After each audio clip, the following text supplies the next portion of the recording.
রুমে গিয়ে একটুখানি বসে চেঞ্জ করে আবার বেরিয়ে পড়লাম। এবার যাচ্ছে বাচ্চারা সুইমিং পুলে। সাঁতার তো দুজনের কেউই জানে না, শুধু সৌগত জানে। ওই আর কি, জলে শুধু খেলতে যাচ্ছে। আর এই যে দেখুন, বাইরে বেরিয়েই কার দেখা পেলাম, কাঠবেড়ালি। ডোডো তো ভীষণ খুশি দেখে।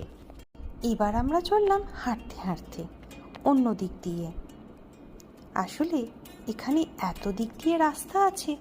আরে আরে, এই যে দেখুন প্রজাপতি, কি সুন্দর 3-4টে প্রজাপতি উঠছে।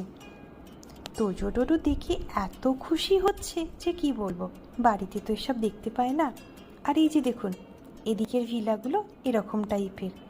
তারপর দেখতে পেলাম আম গাছ, জাম গাছ, সবেদা, পেয়ারা, সব রকমের ফলের গাছ।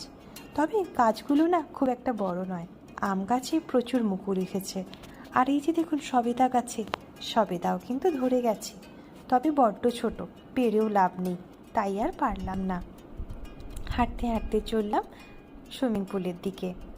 ওটা একদম রিসেপশনের পাশেই আছে, তো হেঁটে হেঁটে আমাদের রিসেপশন পর্যন্ত যেতেই হলো। সেখানে গিয়ে 1 কাপ কোল্ড কফি নেব, নিয়ে পুলের ধারে যাব।